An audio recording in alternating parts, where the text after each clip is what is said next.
It investigates how journalism has changed, I would say, from then until now, through the lens of the 1972 Olympics and the hostage crisis and the sports reporters who covered it. The tone of the film is a thriller, you know, and it's interesting because I think it's a thriller where a lot of people know the ending of the movie, at least I did, but for some reason it doesn't matter. That said that there's going to be documentary footage here, and you kind of had to imagine that. Some of the dialogue is very technical, and but it was really when I met Tim, and you know, he started talking about some of this footage that he had, this doc footage, and the way that he was going to cut it into the movie. And then I saw Jim McKay, and I realized that that was really our moment that we were leading toward, where he pronounces the fate of everyone involved. He really revolutionized what we know is like the Olympics broadcast that we all know and love, where there's a story, you get a background on someone, he covers the losers and the winners. Storytelling was really what I think Rune became known for. Also, when he started doing news after this, like with Dateline, it's really about the story. And I'm always a little suspicious of that kind of thing, because as a storyteller myself, I know that, you know, as a person who's told stories that were based off of real events, I know that sometimes the story becomes more important than the facts. You know, the conclusion that you want might be more important than the one that actually happened. Not that people change, or that Rune ever changed things that dramatically, but that the fact that his intention was storytelling is different than, to me, what news should be. Storytelling is perhaps really nice in sports. You know? Well, they had Peter Jennings. They had someone who knew something about news there, but they also had like Howard Cosell and Jim McKay and all these other guys trying to put in their 2 cents. They were just scrambling. They were just, you know, in a situation where they had to improvise. And I think Rune was probably right in wanting to wrest it away from news, because they were a million miles away. The decisions had to be made by the people on the ground, even though they were inexperienced. I'm not sure that news at that point would have known what to do with a live camera. And it would have been a first-time voyage for anyone. I read his book, I learned quite a bit about him, but I could disregard anything that didn't resonate with me, and really leaned into the things that made sense. And so yeah, I was just thinking about how if you're playing someone who's a real life person and they come to set, I've also had that happen. That's probably the worst case scenario. John Magaro, you know, he plays Jeffrey Mason, who came in like he was just the kid who was on the night desk, and when the shots were fired and the decisions started having to be made, you know, he was the guy. And this was a real moment for him where he quite capably stepped into shoes that no one had ever been in. And, you know, if there was one person I did not envy on set, it was John Magaro, having to stand there with the headset on and talking to Jim McKay, who's documentary stuff, and guys in the room in language that is very specific language to the people that are in these control rooms, calling out things. He always had like 6 things going on, which was kind of amazing. The main thing about all of these roles and the way that we interact in the film is, and it's really particular to this film, is there's no one who is it's a shared responsibility carrying the narrative of this movie between these actors. We are working as a single unit in the way that those people are. And I think that's pretty rare in films these days. A lot of the time you have, you know, the number one actor, and then it's like a pyramid down away from them. And that's really one of the main things that attracted me to doing the film, was the opportunity to be in a genuine ensemble. Bader is like, to me, he was the guy that was always coming up and worrying. He was the moral compass in some way to me. He was the guy who really thought of the, you know, the real conflicts, the real issues. And I obviously am somebody who was more interested in plowing ahead and doing whatever we had to do to cover this in the most complete way that we could and tell the story as it evolved. Leonie plays, we end up using her as a translator. She's and I would also say she becomes kind of because she's German, she becomes the German conscience of the film. Tim is really, really compulsive about detail, and he wanted everything to be pretty much as it was. We built it, the set got the same layout as the studio had. All of those monitors that are on the wall were showing real images from the Olympics. Most films would have those green screened, and we would add them later for ease of filming, because what if it's a different moment behind my head and all that sort of stuff. He really didn't concern himself that much with that. The more important thing to him was that we had a physical reality, and that really anchored all of us. We're in a very small room. There's actually 2 cameras usually going simultaneously. We have quite a bit of freedom as actors, so actors will sometimes be moving to slightly different places and getting picked up in different ways. And I think because you're in this small room, sometimes you don't have reference to where you are in the room. Oddly, it felt free to me. That said, you're ducking under cameras and stepping over cables, and it kind of made the ensemble even bigger. The ensemble included, you know, the guy operating the boom, and, you know, the focus puller, and the cameraman, and everyone. We're all kind of doing it together. It was a little dance we had to work out for every scene. Oh no, we're now going to all pivot the other way, then I'll go under, then I'll come up. And I loved it. We would also shoot every scene basically from beginning to end. We didn't do pickup coverage. So you do it again, you do it again, you do it again. And I guess I really like acting, so I don't mind doing it again and again. The type of acting that we had to do had to be able to cut with Jim McKay talking, real world people. And so we had to have it be a particular kind of acting. Not all kinds of acting has to be like this, but it just had to have a real authenticity to it. One of the main things that helped us with that authenticity was the fact that if you flipped the switch like that, the light went off. Or you went like this and the TV went off.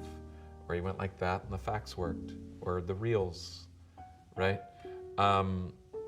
It just grounds you in reality. It would have been, you know, actors like to act, and sometimes I would actually say actors like to show off. We all do. And that will kind of lead you away from reality. Being in a type group like this, where there's really not a lot of grandstanding moments, you know, it's all a real shared experience with these real machines and everything. I think it just was the only way of doing it. I guess first of all, I hope that they are carried along by the thriller aspect of the movie. But I think where it leaves you in the end is asking some of these questions I was just talking about, like who gets to tell the story?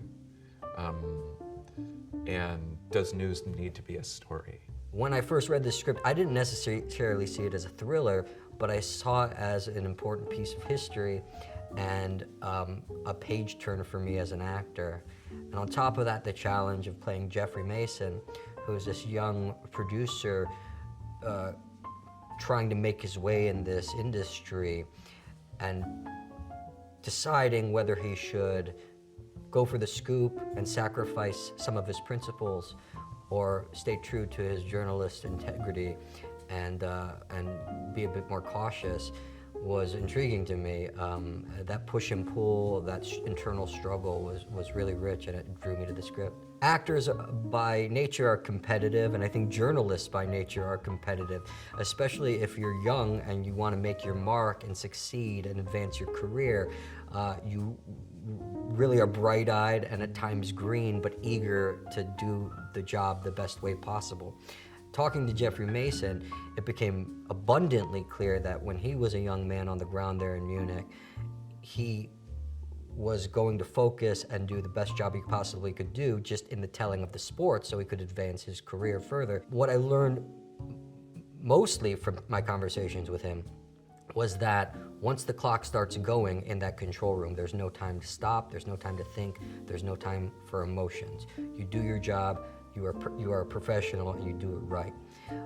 It's not until after that you let the emotion and the actual tragedy wash over you. And Jeffrey told me something that was really meaningful to me, and it sort of gave me a place to start as I explored the role. He said, we had no time to think in that room on that day. It wasn't until after, when Marvin and I went back to the hotel and shared a drink, that we let ourselves cry and the tragedy washed over us.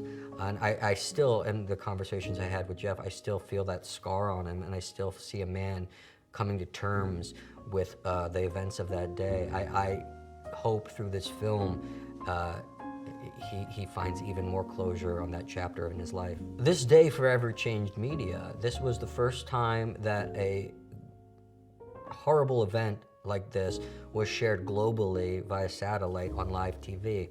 And it was innovative at the time. There was such excitement around the opportunity to broadcast live globally at the '72 Olympics, and having that taken over by these tragic events changed media forever.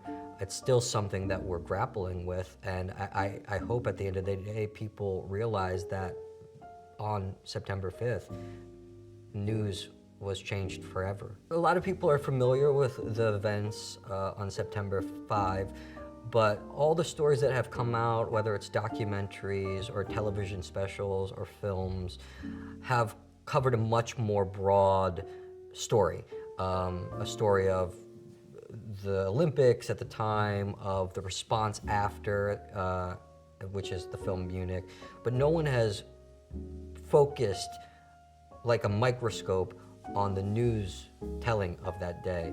And September 5 offers that. It offers a peek into that control room as the events unfolded over those hours, and a unique perspective of how media covers these kinds of events. There were conversations about, can we show someone being shot on live television? These were decisions that they had to make. The decision to roll out the camera because they were 100 yards away was a decision that Jeffrey and the crew made. And it was just necessity was the mother of an invention at that time, and they had to do these things to keep telling the story. Most people don't know Jeffrey Mason or his mannerisms or how he is. So that was liberating in a way. I didn't feel like I had to imitate him. And sometimes when you play real people, that's the biggest challenge, because oftentimes you're imitating and you're going to be compared to them, and it's a really difficult task as an actor. Not having that pressure really allowed me to focus on the storytelling and come into it with my own perspective. And what was most important to me was capturing what Jeffrey was going through on that day, the challenges and struggles he was going through, and staying focused and keeping the ship afloat. That was my primary goal. And I think by focusing on that instead of trying to be Jeff Mason, actually does more service to his actual story in the telling of it. We have Rune, who's played by Peter Sarsgaard, who is a broadcast legend. He went on to, he created Wide World of Sports. He changed the way sports broadcasting existed. He created stories within the sporting events where you had heroes and you had villains, and it gave you something to root for. And he certainly was applying it in the situation that happened in Munich that day. Then you have Marvin, who's kind of this old school journalist who is true to his ethics and is very cautious and sort of the voice of reason in the whole situation. You have Jeffrey, who is this young, ambitious producer who's caught in between this struggle. And then you have Marianne, played by the wonderful Leonie Benich, who offers what the new generation of German citizens were going through at the time, trying to recover from the horrors of the Holocaust, trying to recover from the 36 Olympics, which was used for Nazi propaganda, trying to present a fresh face of Germany to the world, and everything going horribly wrong. And Leonie delivers a sensitive and striking performance in that character. We also had an amazing other supporting cast members, including our background actors, who were really part of the ensemble. They were there every day, and that's not often the case. We had background actors who were there every day, who were given lines, who rose to the challenge to make this film as special as it could be. Tim, as our writer and director, offers a very Swiss perspective, and it may sound strange, but it's like a Swiss watch. He's so precise, he's so laser focused, and he knows exactly what he's going for. He made it very clear in our first conversations that he wanted this to feel as authentic and as honest as possible, and he really gave us the stage to play it that way. And that goes to our production designers who created this amazing set that had working equipment from the period that we could use, that was tactile and just rich in texture. And that was all because of Tim's focus and his research and his study and his ability on the day to let his actors be free. Sometimes you have a camera crew that doesn't feel like they're dancing with you. Marcus was constantly dancing with us, and he gave us the room to do what we needed to do while still capturing exactly what he wanted to do. And I think that was in conversations with Tim and him, Marcus and Tim, figuring out that they wanted this to feel almost like it was a documentary crew who was in the room filming it.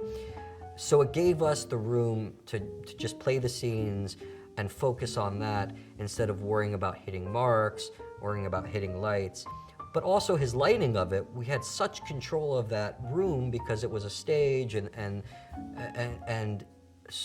so much preparation was put into the lighting of it that they were easily able to pivot with the actors' movements. I don't necessarily think it has to be contained for it to be thrilling, and in fact, I think there was a worry among us that are we going to be able to captivate the audience for the entirety of the film if it's just in one location? It's almost more theatrical.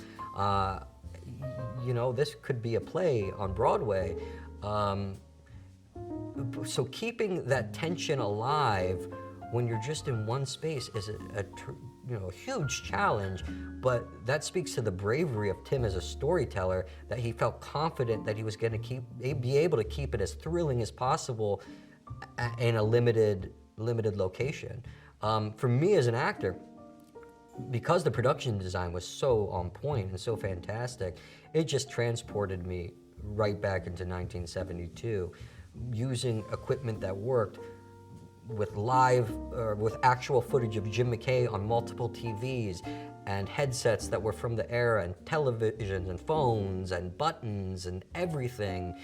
It just made everyday stepping onto set so much easier because it felt so authentic. What I hope for this film is that people will go into it with fresh eyes, without preconceived notions, leave their thoughts about what it is behind, and go into it and watch it, and maybe walk out of it thinking about how they consume news, how we consume news collectively as a nation in the present. If people can start having those discussions, because news has become so polarized and it continues to push us away, And the idea that now we so cavalierly show violence on television daily, does that make us better informed? Does that make us better citizens? Or is it pushing us further apart? And I think that's a question Tim wants people to ask each other. I don't think we have an answer for it, but I hope people will go into it with a clean slate and walk out of it asking those questions. These stories are quite rare. I mean, they're common, but we don't know about them. So I suppose it was a little window into a small aspect of a global event, and the actual real people that were part of that happened to be caught up in that moment. And I found that the script was very precise, very clear, and I thought the voices were very distinct. It was a live unfolding event, tragedy, and it was being shot live and broadcast live. So that's pivotal. Yeah, that's a pivotal moment, and it's also something that you can't. It's a Pandora's box moment, I guess. You can't go back. In our movie, what's going on in that world? The Olympics take second seat to the ongoing live terrorist situation, where terrorists have overtaken the Israeli Olympic Village athletes' house and have taken some Israeli athletes hostage. And so the fundamental decision in this room is, can we cover it live?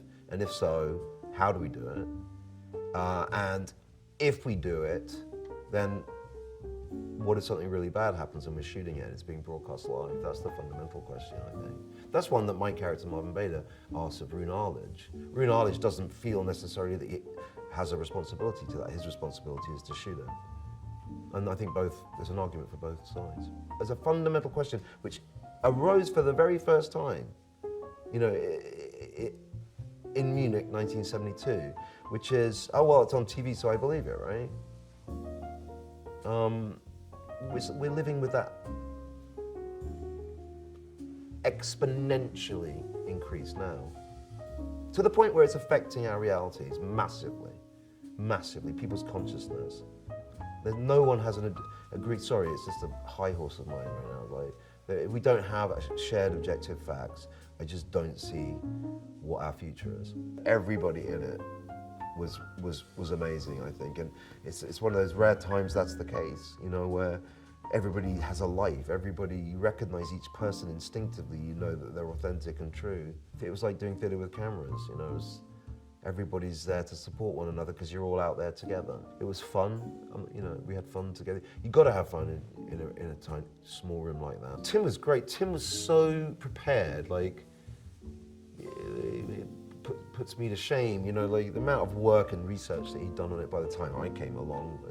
I could have, you felt in very safe hands. I wanted to do it from reading it and from the actors involved, but yeah, you knew straight away that you were with somebody who was going to make this authentic and realistic to the extent that the story deserves, I suppose that if I had a hope about the film, it would be just that people think about what live coverage can do, what it means. That is it enough just to shoot something, cover it, and just let the audience decide, or do the people covering it have a responsibility? And more importantly, to what degree does that coverage affect the real world outcome of the event that you're covering? And I think there's no doubt that it does. September 5 is a film about a group of individuals in 1972 who were unexpectedly faced with the task of covering a live breaking news event that ended up lasting for 22 hours. And they were not equipped to do that, in the sense that they were sports journalists that ended up covering a news event.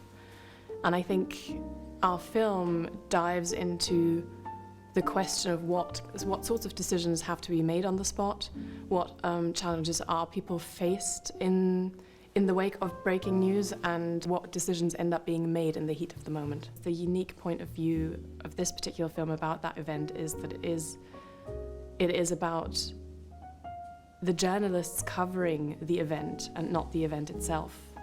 And I loved the question it raised because I think those questions have not lost any relevance. And this event is, quite a few decades ago. It was a 22-hour event unfolding with 900 million people watching live across the globe. We are in the room with the journalists making the decisions as to what footage do we show and how do we keep the show running. That is the question they are continuously asking, is not so much what do we show and the wider political aspect of it is more of a thing of how do we stay on air. I think what the film does tap into in terms of moral and ethical dilemmas is the question of showing violence. Keep in mind that when this happened in 1972, I don't know how much research had been done into the effects that seeing violence in the news, what that does to the viewership. I don't know where they stood back there. I imagine that it was nowhere near as much as information as we have today. So it kind of just happened. There was no time. It's not like there was a lot of room to ask themselves ethical questions about what should we show. The question was, how do we keep the show running? And yes, those questions did come up for the first time, but they were dealt with very quickly. John Magaro, the wonderful, wonderful John Magaro, who is one of the most dedicated people I've ever met in terms of, acting colleagues. He is serious about the acting. I mean, I think everyone is, but what I love about John is that he is a little grumpy and very, very stubborn and really, really good. It's again shockingly good. It's like that moment when you step on set and it's like, oh, I really need to deliver because everyone else is very good. You can't sit back and relax. And John plays, I haven't said this, Jeffrey Mason, who was at the time an up and coming sports journalist and was supposed to cover the day, so talk about boxing, I think volleyball, so these kinds of things, and ends up having to run the room for 22 hours covering a terrorist attack. Ben Chaplin, my wonderful colleague, plays Marvin Bader, who in the film is I would say is the journalistic conscience. So where we have Rune Arledge, who's all about keeping the show on air and viewership and visionary storytelling, Marvin Bader actually raises most of the very important questions about do we show someone being shot on live TV and what is our responsibility here? What people said about Marvin Bader and that he was a bit grumpy but very loving and warm, and I think he captured that in his performance. What was remarkable was the attention to detail. I think on the casting side, the supporting cast was incredible because they were there every day. They knew exactly what was happening, and it's very difficult to wait around in a room all day knowing that you don't even have a single word to say and you don't know if you're in frame. I think it's one of the hardest things to do, and I think it's kudos to Tim being very stubborn and relentless, but also to the group effort, because everyone understood that this can only work if we're acting as an ensemble. Whenever Tim said action, there was an electricity in the room, and I felt like I got to learn something from everyone. It's really exciting to be in that room. Lorenz Dange has created a soundtrack that elevates the viewing experience, and I think the art of a good score is when it's there but you don't notice that it is doing something to you, and I think that is what Lorenz has achieved on this film, because it is subtle and it is dark, of course, but it's never overbearing and it's never telling you how to feel, and I think that's wonderful. Hi, my name is Moritz Binder and I'm the writer of September 5. ABC Sports, they were like really experts in how to broadcast live and how to cover events live as they unfold. And that day when they suddenly had to report on breaking news, they took all the experience they had in broadcasting live to broadcast news. And this changed the way news are covered to our day. I would say the research was like two-parted. One part was the actual events that took place, and we wanted to be really precise in that out of respect. We read all the police files, we read books, we read scientific papers, everything on the events that took place. And then on the other side we had like biographies, scientific papers as well, and eyewitnesses on the ABC side, and on the bigger picture on the media side, what happened that day. And we tried to condense it like into a 90-minute script. So in our movie we follow like 4 main characters through the day. The main character, I would say, is Jeffrey Mason. In our movie, a young producer who tries to impress his boss, Roone Arledge, who is like a legend back then and a pioneer and someone who really wanted to impress. And Jeffrey, he stands for making things possible, thinking out of the box, trying to improvise, being like smart and clever, not having the routine, but the cleverness to go in new ways. And this is the way he impresses Roone Arledge, who does that on another level, like as a storyteller, exploring new ways in broadcasting sports and then broadcasting news on that day. He's more the mastermind behind everything. And then we have Marvin Bader, who's like a friend of Jeffrey Mason and next to Roone Arledge, his superior. And he's more like, I would say, the reminder of this is not just about us. We have like a real responsibility for the people out there, for the families of the hostages. He doesn't want to stop the process. He wants his colleagues to start thinking about the echo chamber behind everything. Marianne Gebhardt is representing a whole new, back then, a whole new and young generation of Germans. I think I channeled my parents in her like a little bit because they were like born after the war and they were in her age that day. And everybody of that generation tried not to be defined by the atrocities committed by their parents or great parents. And they really tried to stand up and say, okay, I'm a new generation, we are in a new Germany, let's move on, let's move forward, let's try to be better.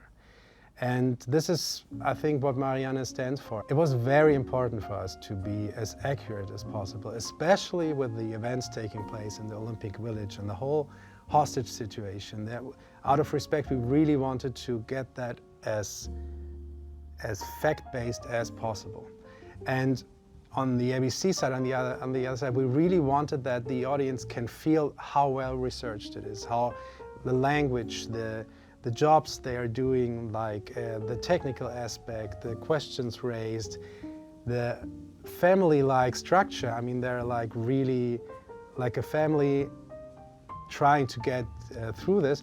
We tried to be as accurate as possible, and then we had to condense it to like 90 minutes because it took place over 22 hours, and then we had to take some liberties to condense it down to this 90-minute movie. Writing a script sometimes is a really dark process, like really scary, sitting alone at your desk.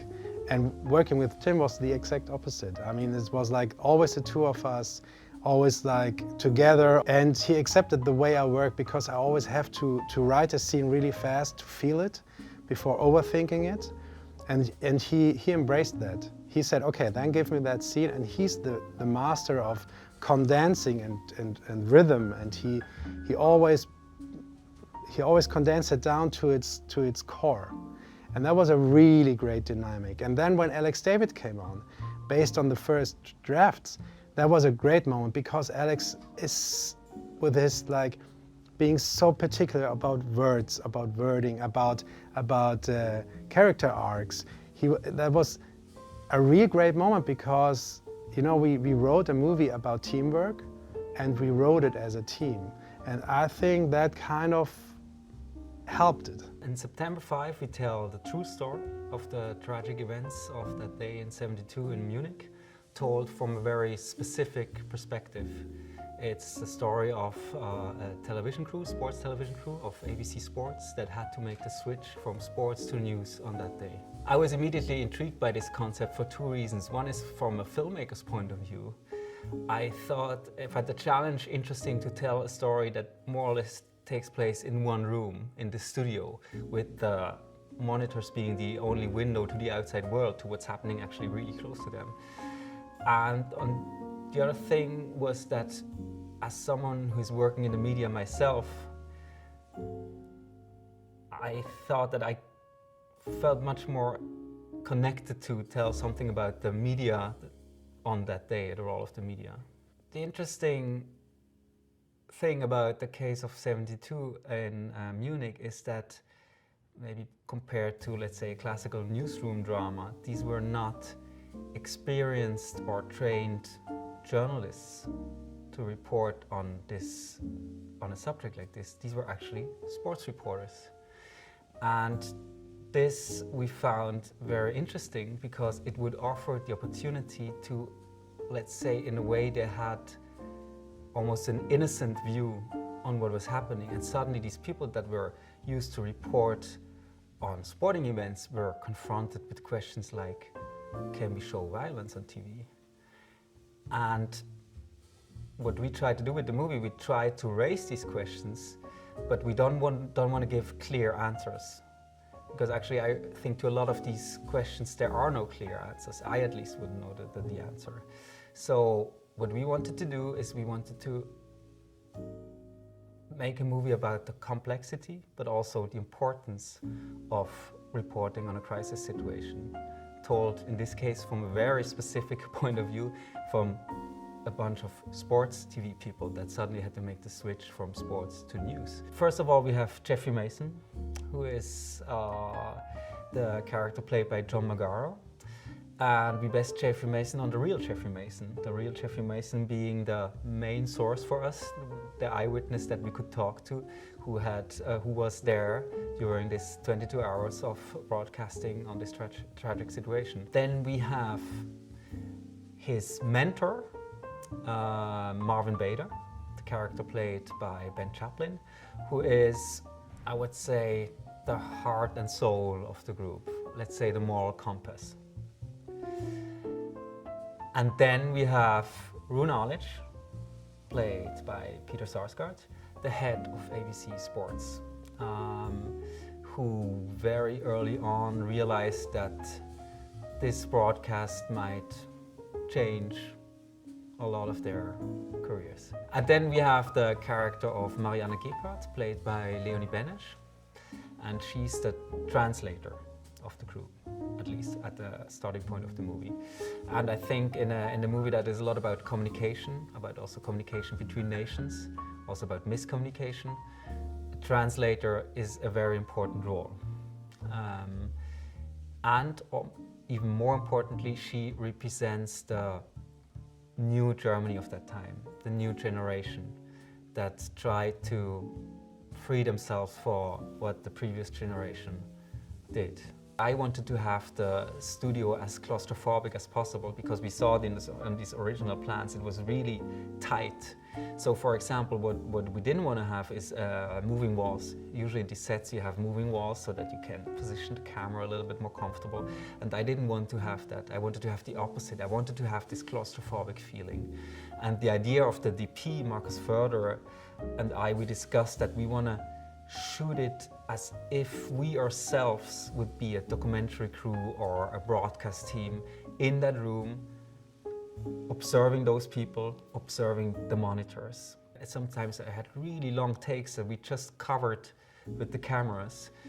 This led to a lot of material, and I think that editor Hans-Jörg Weisbrich was crucial on shaping then the film in the editing, and he was essential in finding the right tone for the movie. I like working with Marcus so much, and I'm sure this is also the reason why his producers love to work with him, is he always thinks from the story, you know? It's never about him getting the best setup or so. It's always about what helps really the actors and what helps the story. For example, something that I found really amazing is that he had a very clever concept on how to light everything from the ceiling so that we could freely move around with the cameras. And if John McGarr wanted to go suddenly from there to there, we could follow him, and the setup Marcus did was so perfectly planned that we could just 360 degrees pan around with the cameras and capture that energy. The movie, although it is more than 50 years ago that this happened, it feels very relevant for today, because while the technology might be a different one today, these moral questions are still the same. And while maybe today everyone has a camera and a TV in their pocket, it is interesting to take a step back and look at how that was for the first time covered in live television. So I think ideally we want to raise some questions. To a lot of these questions I wouldn't know the answer myself, but ideally the audience walks out of the movie and would talk about and think about how we consume media today. Hi, my name is Markus Forderer and I'm the cinematographer on September 5. Working with Tim Fehlbaum is such a joy for me as a cinematographer. He's a very visual director.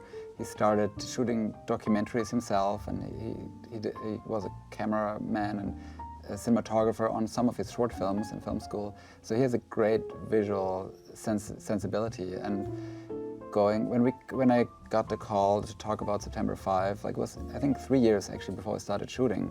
They were still writing, and we talked about ideas, and we went actually to the Olympic Village in Munich, which is like a historic site, so it's protected and looks pretty much like in the 70s. And we looked at it and talked about several different angles, how to tell that story, and the script evolved over time. But it was so helpful over the years to keep this conversation and think about it, especially since the film is so contained, and we don't see the outside world except for what our characters can see. We really were early on talking about how to give this film the scope and keep the audience engaged. We actually shot every scene in like a long oneer, so there was no breaks, no rehearsals. Like we had the actors come in and we captured it with 2 cameras, and I always told myself I was operating the camera as if I had only this one chance to capture it, as if it happens for real. So, for example, Peter Sarsgaard's character is like storming into the control room, I whip pan onto the TV screens, zooming in on seeing the masked man on the television, and panning to John McGarro's character as he like speaks into his walkie-talkie, zooming into an insert. So instead of traditionally we would set up a wide shot, then you cut, you reset, move the camera, put marks down for the actors and relight. We didn't want this. We wanted to have this real-time sensation. And I think knowing from the beginning we would tighten it up in editing with like Hans-Jörg, this brilliant editor, I think there's all these connecting pieces which give it urgency, but then it's all tightened up, and so it feels like as if it's happening in real time. Both Tim and I, we loved the look of film. Like we shot 16 back in film school, and we wanted this film to feel gritty and authentic. But we also were really fascinated by that look of all the archival footage from the time that we got. We didn't just want to replicate as if it was shot in the 70s. We wanted it to feel appropriate for the period, but still have something fresh. And I think we created quite a unique look with lighting and the lenses we chose that feels like it takes place in the 70s, but it's still, we shot on high-resolution cameras. It is not like a low-res 60mm look. I think hopefully it brings the audience into that moment, so you feel like you experience it today. We had a great collaboration with all the departments, like speaking of costumes and production design. We looked at a lot of films from the time, and usually they were shot on film, obviously, and lit all with tungsten lights, so they usually tend to be very like yellow and warm. And I knew we wanted to make this film feel like it's part of the period, but we wanted it to also feel grounded and fresh. So for today's audience, it feels like immersive, as if it could happen today.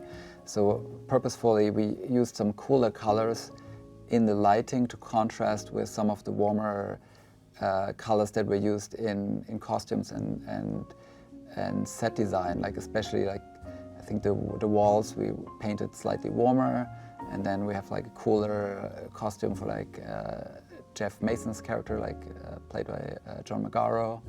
And then I used cool lighting to counter this warmth in the room. So we all collaborated closely, and I always thought like we have to find something that's unique to our film. Like I always like when a movie can pull it off, that you cannot just use a frame from this shot and mix it with another one. It has this distinct look.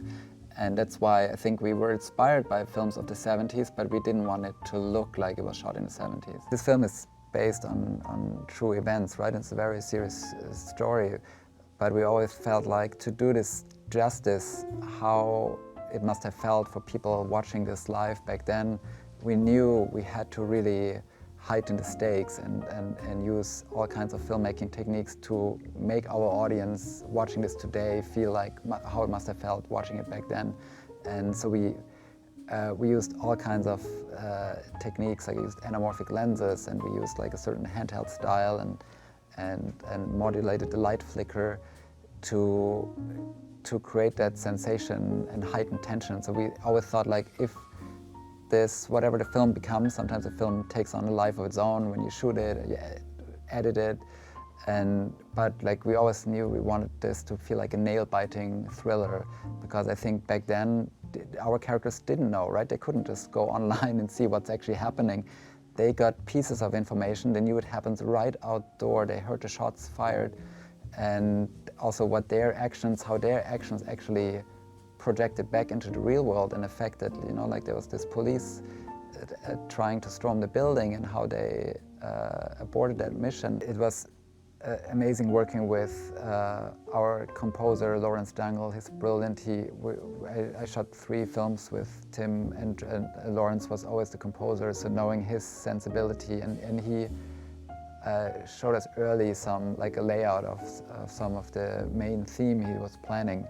And I was surprised how quiet it is and how like sensitive, and I could feel the quiet tension going on, and that really inspired me too. And knowing sometimes we have to go visually more bold and keep the music lower, or vice versa. Like if you're becoming very strong with a strong visual technique and heavy score, it might become too much. So this is like an interesting blend of introducing silence, almost near silence, and then a score slowly ramping up. And I did the same with visually with my images. I hope people will learn about the time, obviously, but in general, I think this is specifically about the Olympics '72 and that terrorist attack. But I think this goes in a broader sense for media and how we consume media today. This is just showing the process, and they mean the best. They're showing, like they're saying, we follow the story wherever it takes us. We're not gonna take any sides, but just by like thinking twice or being aware when you consume something, watch something, think about it. There's always a choice being made by the people showing it, and even if we want it or not, like sometimes there's no bad intention, but there is no such thing as an objective reality, and I think there is no easy answer to it. For Tim, it was very crucial to tell the story as authentic as possible. And I remember when he came to me after reading the script, and he said to me, because we know each other from movies before, and he said, Julian, I know you like to take a lot of creative license, and I know you like to build your own worlds, but please, for once, could you just be as realistic and authentic as possible? And I was very happy to do so. From a designer's perspective, there have been 2 challenges. First of all, we wanted to create a world that is very authentic. and tangible.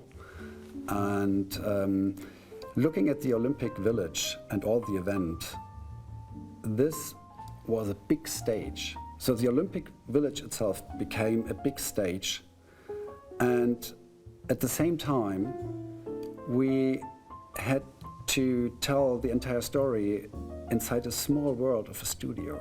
My biggest concern was to find the right balance between a realistic approach and a creative license, that I as a designer need to visualize the drama and the emotions and the insights of the characters. And Tim was very, for him the realistic aspect was of course very important, and as I'm coming more from a fictional side, we needed to find a good way in between and the right balance. The research we did was really intense. I started to collect all kind of images around the Olympic Games from that time, and it was sometimes really difficult to differentiate between the Olympics in the 70s and the 80s, because all these control rooms looked very identical, and there were only small technical tools, screens that were different, and we had to be very careful with this, because, as I said, for Tim it was very important to be really accurate. Everything had to work, every button, every screen, everything needed to be on the right place, used by the right person, at the right time, and he wanted to have a response. If someone pushed the button, something had to happen. So we were collecting all kind of props from that era, all kind of machines, and we assembled it and brought it together in the studio. We wanted to create a set where we can move freely, where we can approach a nearly documentary style so that we can follow the actors. We wanted to give the actors as much freedom as possible to move around and to act in a very realistic and vivid way. If you would create a studio set that allows you to tell an entire story, you need to have flexibility in the movements, and you would like to have a perspective and angles that makes the story interesting. So we created a set that you can access from all sides, and you can move freely and continuously from one end to another, going through all the rooms. Working with Tim is always a challenge, and at the same time, it's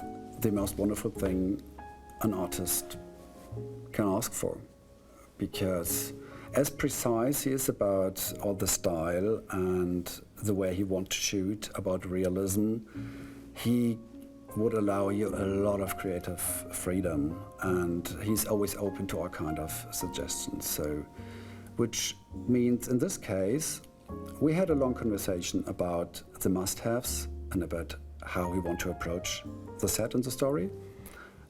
And then I had a lot of time for myself to come up with a lookbook and a style guide that I thought would underline all these aspects and give us a great basis to work on. We all want to work as analog as possible. Everything should be done in front of camera instead of having it shifted to the post.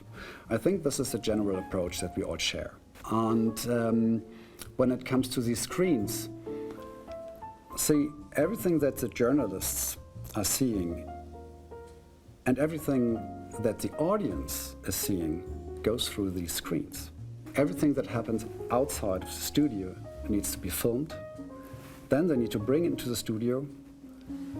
The material has to be developed, and then it comes to the screen.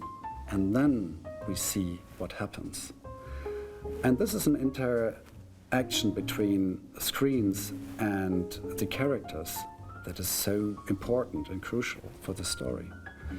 And if we would have had a green screen, or if you would have green screens all over the place, the acting in such an ensemble became really difficult. The sports team did an amazing job, but being in that position of telling a new story, I think they were pretty much overwhelmed and overloaded with so much responsibility and with such a drama that have been there. And we needed to create a rush, a pace, where no one really had the possibility to stop and to think about it. They were just high on adrenaline and just following the story.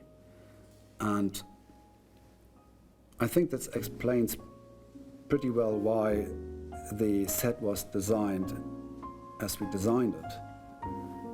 A set where you could walk from A to B without having a break and without realizing this is a studio set.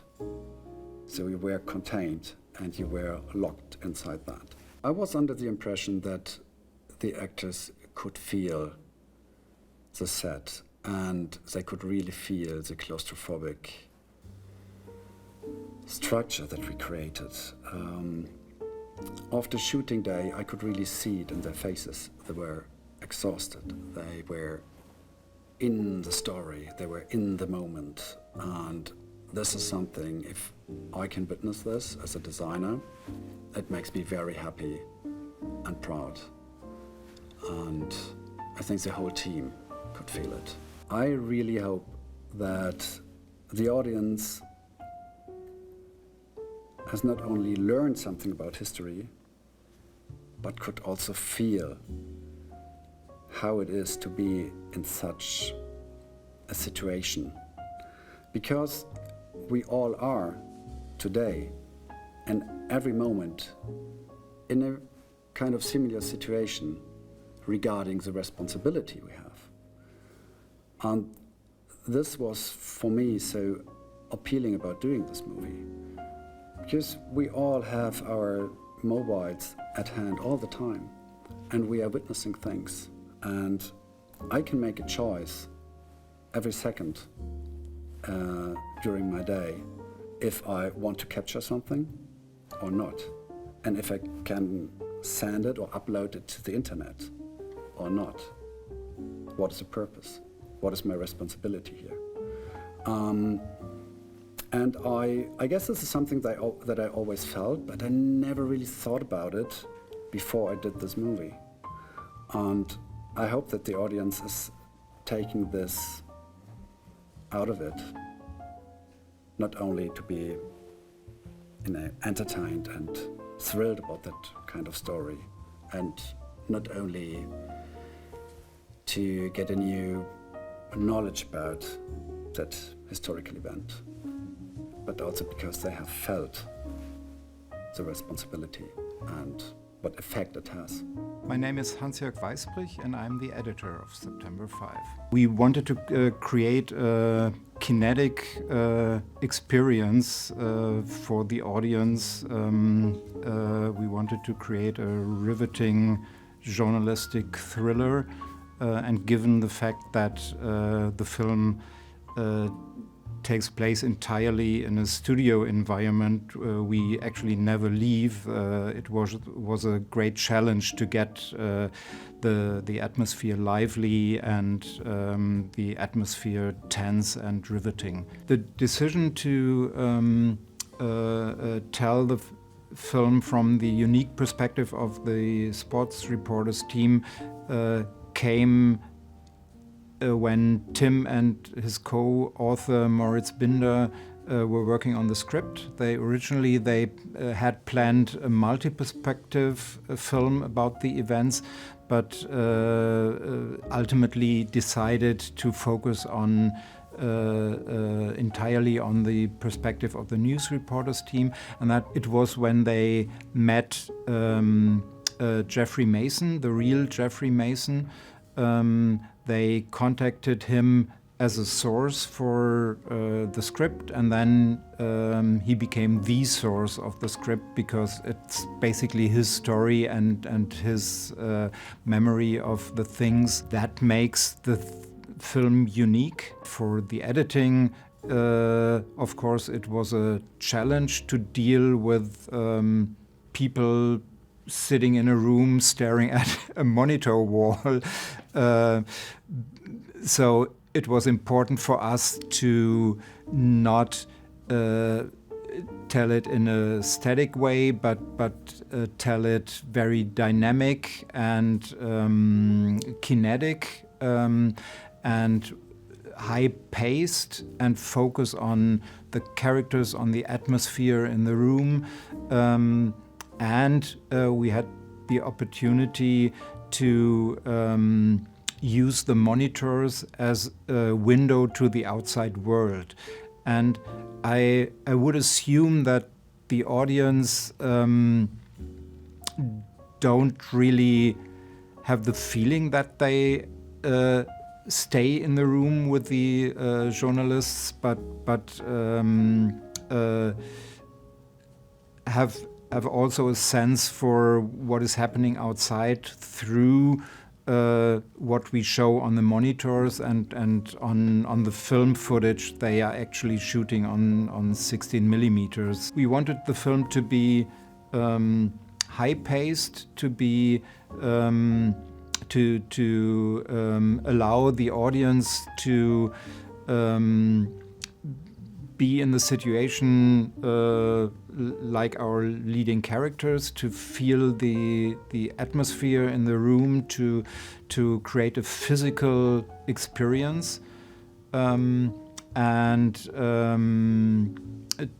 together with the camera work of our DOP, like the documentary style, they shot the film, and the combination with the archive footage, that were I think the biggest challenges in editing. And I worked very closely with Tim. He's very hands-on in the project and spent a lot of time discussing the cut with me, and we just wanted to make sure the pace is exactly what we wanted it to be, and also in the balance with the emotional moments of the film.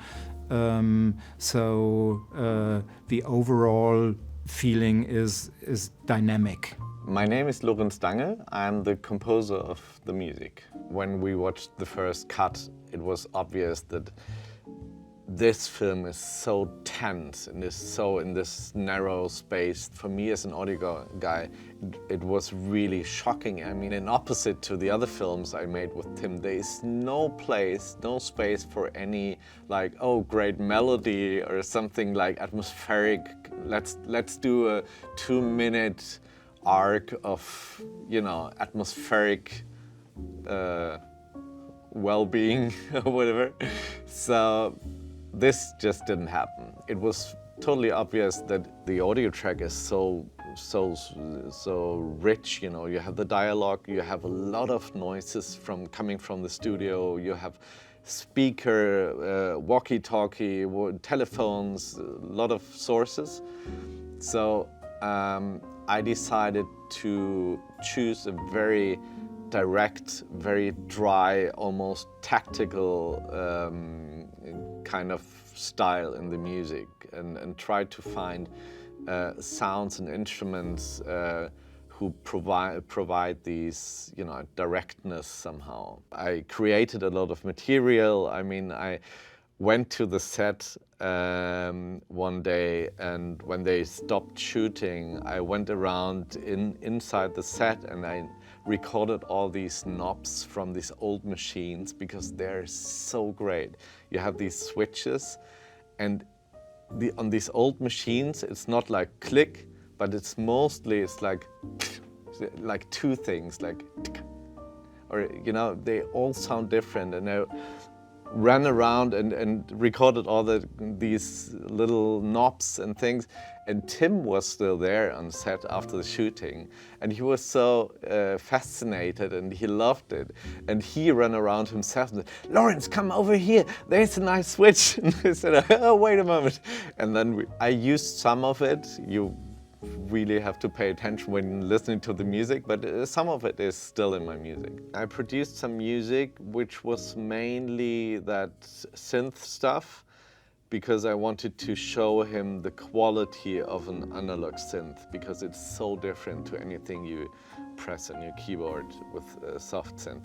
And he also reacted to that in a very positive way. He liked this bass, you know, this very present but still transparent bass sounds of these synths. I'm Philipp Trauer. I'm Thomas Wöpke. And we're the producers of the movie September 5.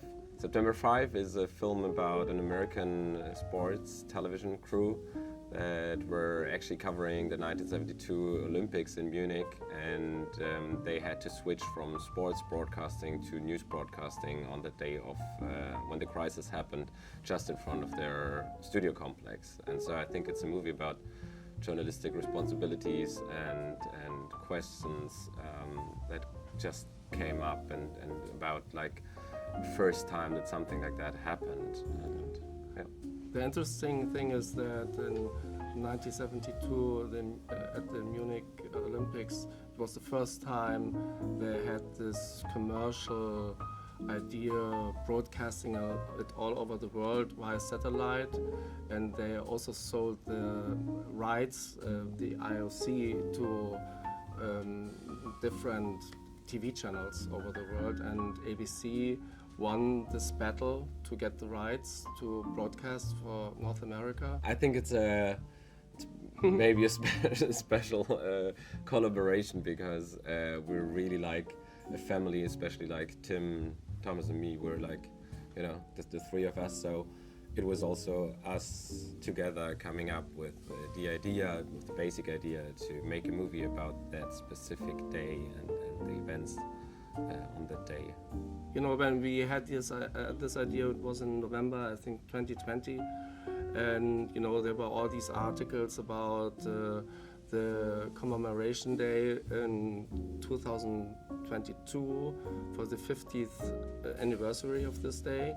And there was still the discussion, because the German government never excused themselves for this whole thing to the Israeli people or families. And this also because we are from Munich, we live there. Our office is just like 1,000 meters away, also from the whole thing. When we really looked for a new project for Tim together, yeah, we had this idea, and because also it was said that there will be new things coming out, you know, in the archives. They are opening their files, and so we were excited to find something new, because there are still some mysteries about this day, what happened there. Tim is an amazing director when it especially comes to visuals and to physical experience. I think that's really something that he's so capable of. And I mean, he showed with his first film that Thomas produced, Hell, it was such a vision in there, and with such a limited budget, and it was his first film. It's insane, like what they have done. And then his second, The Colony, which is a sci-fi, and it's also there. You really feel what the protagonist is feeling, you know.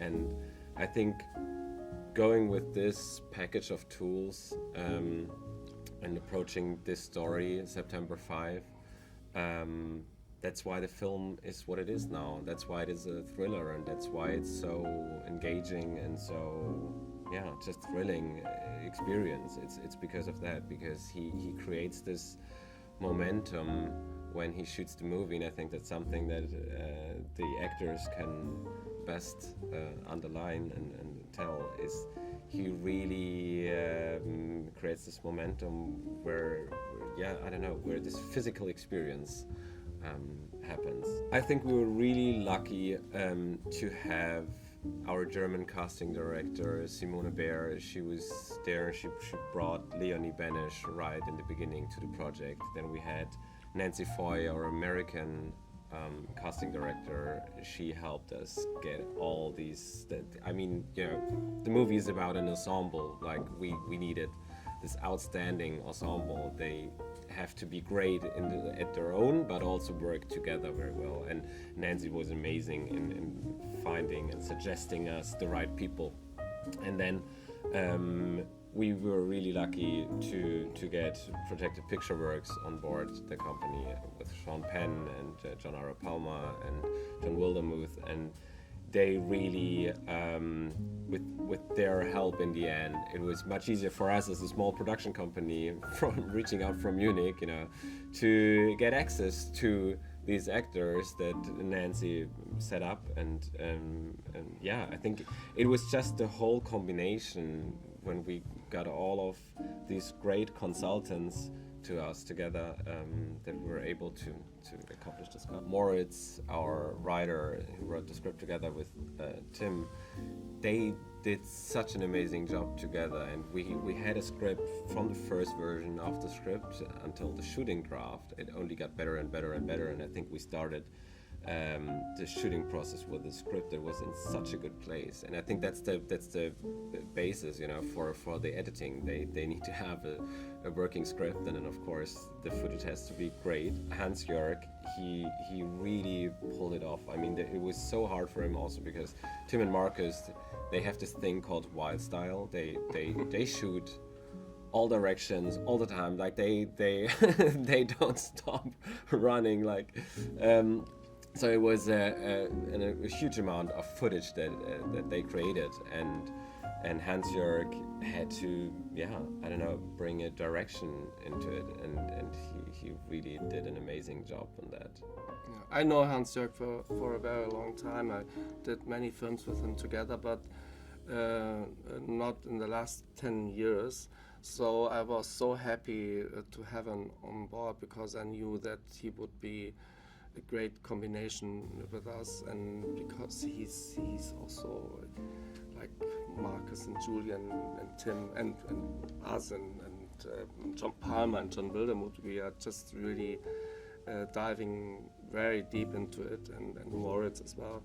And it was just you know, the last element which was missing, and yeah, this collaboration was really, really great.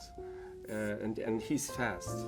Hans-Jörg is very fast, and that we love. I hope that the audience, when they watch our movie, first of all, are entertained. I think that first of all, it's an entertaining and a gripping movie, and so that's the first thing that I hope. And then I think I would wish for the audience to talk about the movie afterwards and to think about the questions that the movie raises, and to discuss it, and also to make the transfer to our today's time, and how news and are created, and journalism works today. And then of course that they can get an insight to have to watching and to learn how journalism is working, you know, till today. September 5 is really cool in that it starts out feeling sort of like a newsroom drama and very quickly pivots to becoming this pressure cooker thriller. It's very heart-pounding. You find yourself in the seats of the people inside of that control room, having to make these difficult decisions in real time. We came onto the project fairly early in the development process. There had been a draft or two, and they had just started to toy with the idea of incorporating some of this archival footage. You know, what's really interesting about the film, there's so much archival footage interwoven, and all of it is there in the page. Moritz and Tim really carefully designed how all of that dramatic tension plays against the footage that existed. We knew that we wanted the film to have a feeling of authenticity and of urgency. We wanted it to feel real in the sense that for an audience to put themselves in the place of these journalists, we wanted to make sure that what was happening in the archival footage was playing against the reality, that we were depicting inside of the control room. The 1972 Olympics in Munich were sort of this watershed moment. It was the first time that the Olympics were going to be broadcast live around the world. It was a sensational success up until September 5. We had Olga Korbut, dazzling everyone. Mark Spitz, the day before, had won his 7th record gold medal. So everybody, it was this moment where not only did the news media feel like they were evolving into this next level of storytelling, but people at home suddenly had an appetite and an interest in watching things as they were happening. This was an Olympics that was being told live for the first time around the world. And leading into the crisis that ended up unfolding, it was sort of the perfect storm. We had cameras everywhere. There were satellites in the sky showing every household in the world. Nearly 1 billion people were watching this broadcast as it was happening. So it ended up just being this moment where everything sort of changed forever. The film raises a lot of ethical questions and moral questions. The people that were in the control room that day were trained professionals. They career-long reporters and journalists, so it's not as though they weren't prepared to tell an excellent story. But I don't think, whether they were in sports or in news, nobody had any sense of what the implications of some of these things were. This was the first time that a story was being told at this scale. Certainly the first time that a crisis of this magnitude was being told live and in real time. So a lot of questions come up when you're doing this, no matter what your level of training is. And I think a lot of these questions we're still grappling with today. The questions include, how soon do we tell the story? How many sources do we need to verify that it's accurate? Does it matter that it's fully accurate? It's really interesting in our 4 main characters because we sort of have the brains, we have the muscle, and we have the heart. Rune, I think, really serves as the brain of the operation. He's sort of masterminding, how all of this is going to go down and making sure that all the pieces are in place to ensure that it keeps going. Jeff and Mariana are sort of interesting, and they share the role of the muscle in a way. They're both there to kind of keep things moving as they go through. Jeff certainly has his own investment here. This is his chance to show off to the big boss what he can do. It could be a career-making moment, certainly not at the magnitude that it ended up becoming. And Mariana's there, I think, just to do a good job. And she shares, I think, a little bit with Marvin Bader, and that they're both grappling with these questions of conscience, morality, and ethics. Marvin is constantly challenging everyone and making sure that they're moving through the work that they're doing in a way that is ethically sound.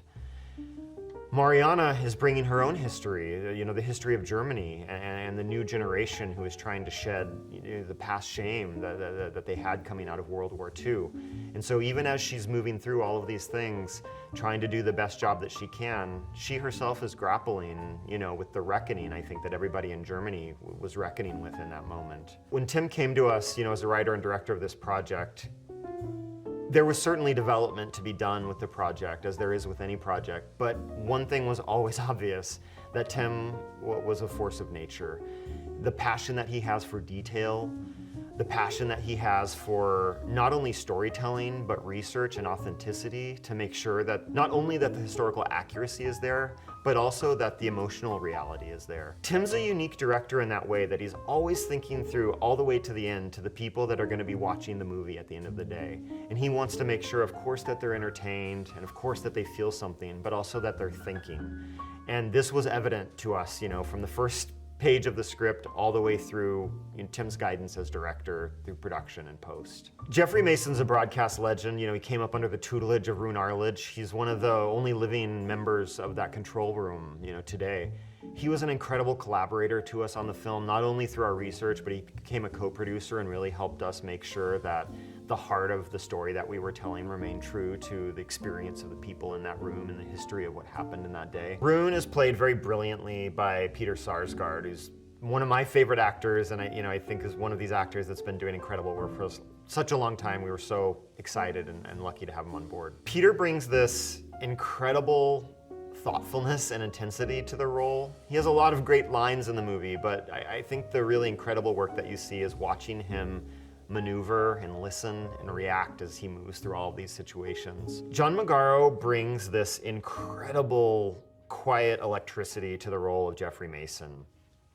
You can see him wanting to impress his boss and wanting to do a good job, also feeling that he's got it, he can do it, and also kind of struggling through all of these ethical and moral decisions. Are we doing the right thing?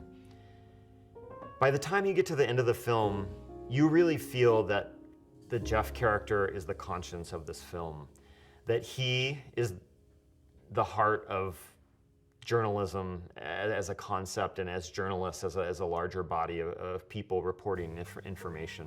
The character of Jeff, as played by John, comes off as very relatable. You know, I think we can all see a little bit of ourselves in that. The person who's maybe in a little over our head, but who has confidence in themselves that they can still do a good job. It's very American in that way, this sort of bootstraps mentality. You know, John brings this incredible, complex portrayal of pathos, confidence, but also grappling with, have I done the right thing at the end of the day? I think it's a really tough chord to strike, and John hits a home run here. Marvin Bader was there as the head of operations for ABC Sports in real life and in our movie. He's played by Ben Chaplin. Ben brought to the role of Marvin this incredible layer upon layer of sensitivity and nuance, where we watched the character Marvin move through all these instances, making sure that everybody had the tools that they needed and the information that they needed, but also that they were minding their heart. I don't know that anyone could have brought to that specific balance of authority and heart that Ben brings to this role. Mariana is the German translator played by Leonie Benisch, and Leonie's an incredible actor. Mariana sort of serves as our portal to a more contemporary perspective. She's certainly representing what at that time was the German reckoning with what had happened. But I think when audiences today look at it, she's the character played very brilliantly by Leonie that we're able to connect with in a way, that we're able to see a little bit of what we've learned since these events have happened through the eyes of someone who at that time was coming to all of this with fresh eyes and wanting to sort of do better. It was really important to us that as you watched this movie, you felt a sense of authenticity, that these felt like real people doing real work. And because we were intercutting the original archival footage along with some recreated footage and along with the story that we were telling inside of that newsroom, we knew that it needed to blend seamlessly. And it was important to us that even as we were telling a story of what had happened, you know, in an entertaining way, that we had the footage that they were making for people to see with their own eyes and to see 50 plus years later just how impactful that footage still is right now. The visceral feeling that you have as you watch some of these things unfold in real time. It was a moment that changed everything, but even as you watch it now, we knew that nothing that we could recreate could ever deliver with the electricity that was crackling through every frame that they captured there on the ground that day. I hope first and foremost that people are entertained and get to enjoy a really good story well told. I also hope that people are allowed to ask themselves some of the very important questions, you know, the good, the bad, and the ugly of what it means to have information told to us live and in real time, and our demand for that information, whether it's true or not. I hope that people leave the film, you know, asking themselves some of these very, very important questions. My name is Jeff Mason, and I was the coordinating producer for ABC's coverage of the Olympic Games in Munich in 1972. The ABC control room at the Olympics in Munich was a highly complex situation where 24 of us worked in perfect harmony together in order to present the best possible coverage of the Olympics. There were, as I say, over 24 of us that had to work together, much like a football side would have to work together in order to score a goal. Our mission was to work as closely together within the framework of this highly technically complex room, in order to present the most effective and the most comprehensive coverage. That was 50 years ago. Now the control rooms are smaller than they were then, and there are fewer people because the technological advances that have been made don't require quite as many people. But in Munich, we all had to work very hard and very closely together in order to maximize the value of our presentation. Rune's mantra to those of us who worked with him was to tell stories about people. He understood better than anybody that every sporting event of substance is fashioned by people, by athletes, by officials, by whomever. But that sports coverage for Rune was essentially storytelling at its very highest about people. Those of us who worked closely with him understood that, and we all were directed, we were all focused in that direction in order to help him help us tell the stories of people that we knew he wanted to present. So we were focused on people and the stories about people, much more so than any other element of the sports event per se. And those of us who worked closely with him for many Olympics, I worked 5, 6 Olympics with Rune, we all knew, we all had a very good sense of what he wanted because we had experience with him and we were very closely aligned with his vision. Marvin Bader and I covered 5 or 6 Olympics together. We were absolutely joined at the hip. I was in charge of preparing the ABC team for production, for producing the content of the Olympics. Marvin was in charge of organizing the technical and operational elements of the coverage, and he was also in charge of the budgetary elements of the coverage. So there wasn't any element of Olympic presentation that he and I did not have to communicate to each other about. And together we were able to put together a developmental plan that seemed to be successful. And we both worked for Rune Arledge in order to bring to life his vision. On that fateful day, I knew we were in for a very long, difficult day. So I began to think in my own mind what the priorities would be in terms of arranging for coverage of that story, and primarily trying to organize whom I thought Rune would want involved in the telling of that story.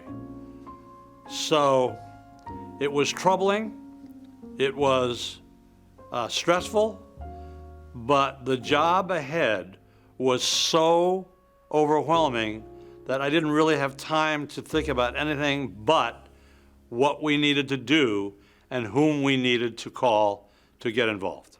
At the age of 32, I knew that this probably would develop into one of the most important assignments I ever would have had.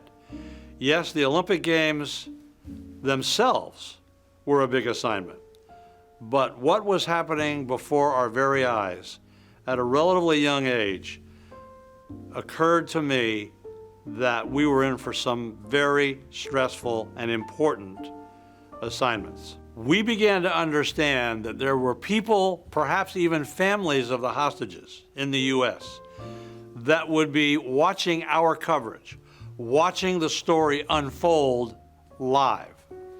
And we began to understand that the responsibility we had for being honest, truthful, and thorough in our coverage was more than any of us had ever imagined before. That turned out to be true. Families of the hostages were indeed watching our coverage and seeing the story unfold in their living rooms live.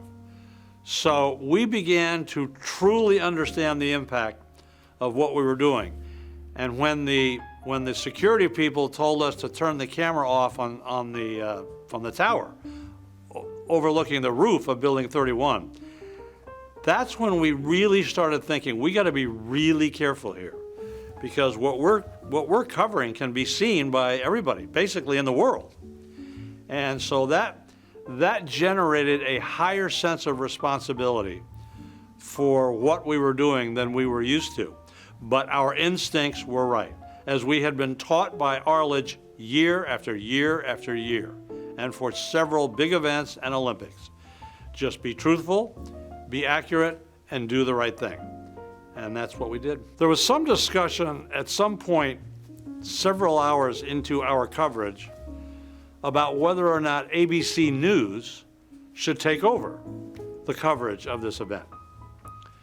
And Rune basically said, there's not a chance that they'll be able to report on this event to the extent that we can. We have dozens and dozens and dozens of people who are focused on this coverage. The event is happening 100 yards away. ABC News people in New York are not going to be able to bring coverage to this awful event to the extent that we can do it. So he basically said, thank you for your offer, but we got it. The sense about that day that I am left with to this day is enormous pride in the accomplishment, but maybe more so than that, a complete confidence in how we followed our instincts that day to do the right thing. Yes, Rune Arledge was our boss, and he drove the coverage. But there were thousands of other little ancillary events and situations surrounding the central theme of our coverage that needed to be executed by a wide range of television professionals on our team. And the way we executed all those thousands of other little mini stories to this day makes me proud that all the preparation that we had going into Munich, not ever realizing we would ever have to utilize some of those instincts, they came good and we did the right thing. And we followed our instincts and we did it well. And about that, I will have enduring pride. I think our entire industry, not just ABC in Munich, I think our entire industry learned something from that day in Munich. We stood on the shoulders of Jim McKay and Rune Arledge. And we covered that event, in my opinion, as intelligently and as honestly as it could be covered. None of us had any idea that we were going to have to reach down so far into our breadth of experience and emotion in order to tell that story. So I think our entire industry now understands better the responsibility of covering anything that happens in front of us live. That's the key. Television sports is, generally speaking, covered live. And I think today we all understand better that anything can happen and we have to be prepared. When I was approached with the idea of telling the story of September 5th via the perspective of the ABC television coverage of that event, I was very impressed by the depth of research that had been accorded the project, but more importantly, after I read the first 2 versions of the script, I was impressed by how deeply personal the experience was, not only to those of us involved in the production, but in telling the story of what happened that day.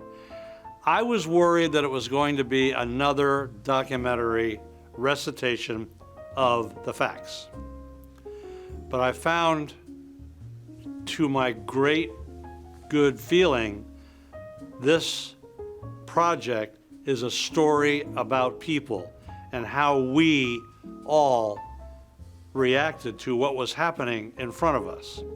I am blessed to be one of the very few people who can still be around to tell that story through my eyes.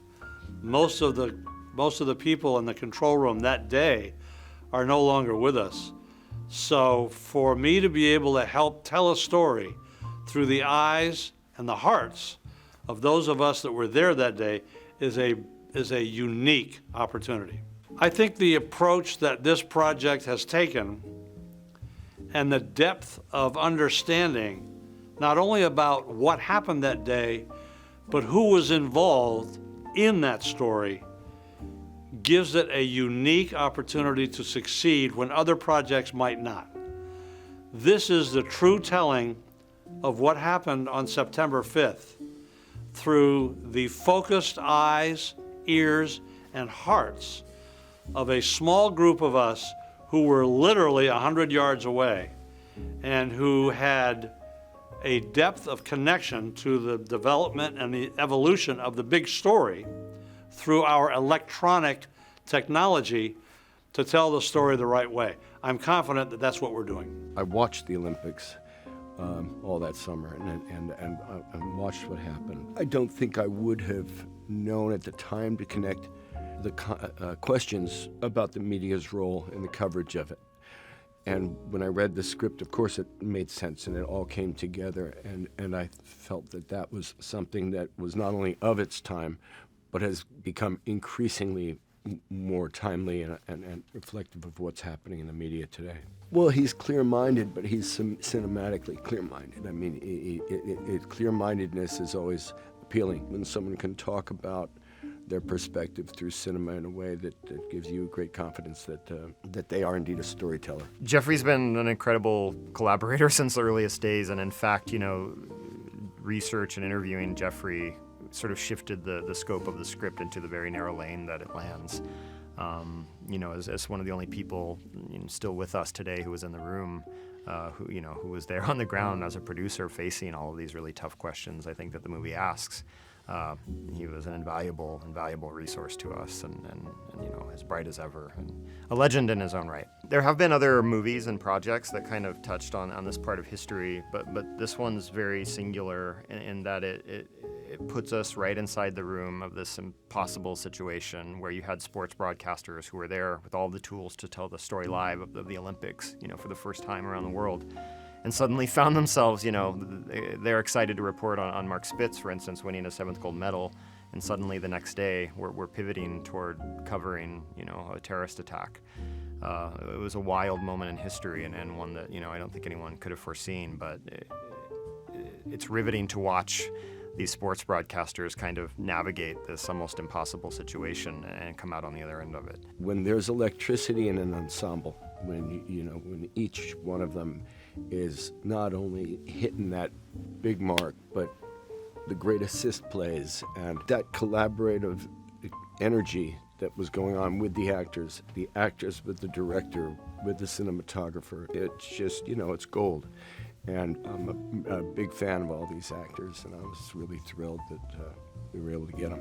That's an incredible moment in the film. It's sort of where you have the heart, the brain, and the muscle kind of all coming together and trying to figure out how to work together. You know, Rune sort of being the brain, the one masterminding this whole operation, and Jeff being, you know, the muscle making things move. And then you have, you know, Marvin step in as the heart of them and questioning the brain and the muscle. You know, are the things that we're doing here in tandem actually the right things that we should be doing? There's an immediacy in this subject in a lot of ways.